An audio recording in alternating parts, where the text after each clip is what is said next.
بەناوی خۆم و هاوڕێیانم لە ڕێکخراوی ڕۆشنبیرانی کورد لە بەریتانیا بەخێرهاتنی هەموو لایەکتانەکەم. خۆم بە خۆشحاڵەزانم کە ئەم ئێوارەیە لە خزمەت ئێوەی ئازیزداین.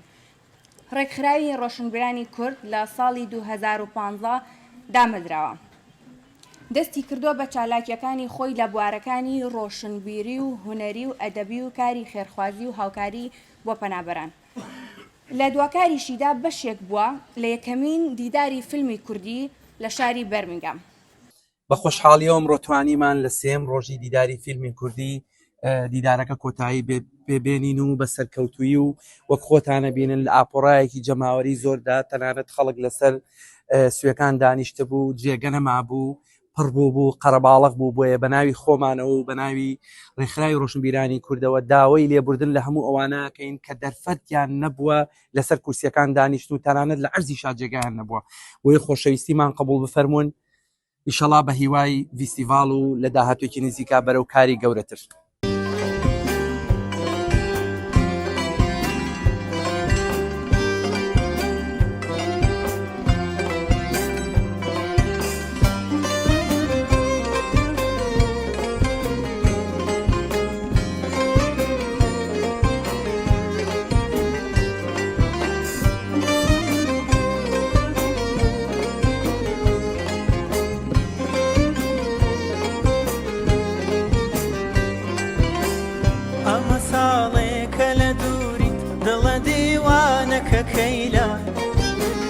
ئەمە ساڵێکە بێئارامە بەدیدار و بەمەیلا، ئەمە ساڵێکە ئەزیزم نور لە چاوانی ڕەقیبە، چاوی مەجنونی پەرێشان بە تەمای دیتنی لەیلا. بوو بە ساڵێک بوو بە ساڵێک بوو بە ساڵێک، دڵ لە دووری تۆ دەناڵێ بۆ هەواڵێ. بوو بە ساڵێک بوو بە ساڵێک بوو بە ساڵێک، تۆ لەم بێ کەسە ناپرسی هەواڵێ.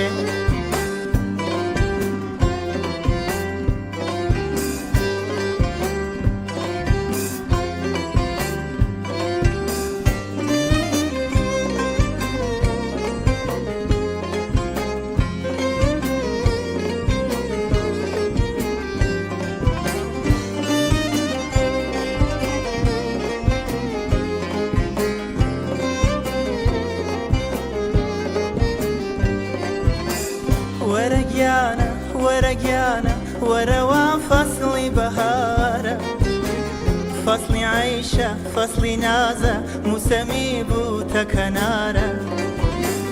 وەرەگیانە وەرەگیانە کە لە سەحنی چەمەن و گوڵ، مەی بنۆشین گوێ لە نەیدەین و بکەین عومری دووبارە. بوو بە ساڵێک بوو بە ساڵێک بوو بە ساڵێک، دڵ لە دووری تۆ دەناڵێ بۆ هەواڵێ. بوو بە ساڵێک بوو بە ساڵێک بوو بە ساڵێک، تۆ لەم بێ کەسە ناپرسی هەواڵێ.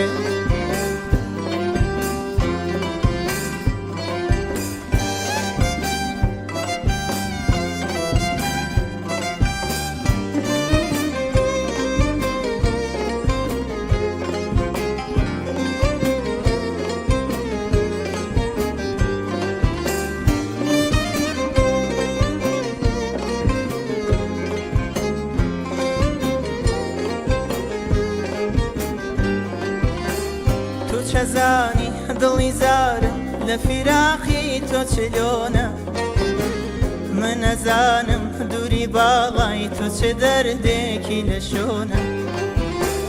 تو چەزانی تو کە هەر کاتێ لە لاینە و گوڵێ شادی، من ئەزانم کە دڵی من هەر بە یادی دڵی کۆنە. بوو بە ساڵێک بوو بە ساڵێک بوو بە ساڵێک، دڵ لە دووری تۆ دەناڵێ بۆ هەواڵێ. بوو بە ساڵێک بوو بە ساڵێک بوو بە ساڵێک، تۆ لەم بێ کەسە ناپرسی هەواڵێ.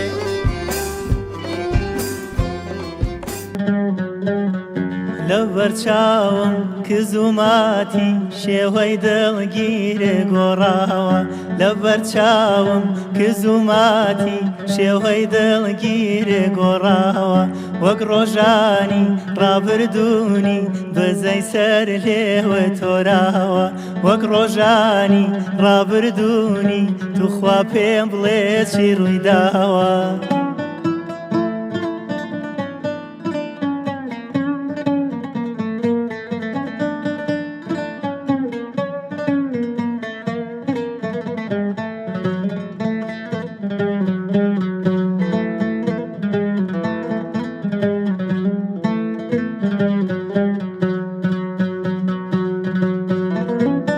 تاسەیانە سەوگەردنە لە خۆشی دنیای کردو تاسەیانە سەوگەردنە لە خۆشی دنیای کردو سۆزی دانگونی گای چاوە ڕەنجیان با تاڵان بردو سۆزی دانگونی گای چاوە ڕەنجیان با تاڵان بردووم لەبەرچاوم کزوماتی شێوەی دڵگیرێ گۆڕاوە وەک ڕۆژانی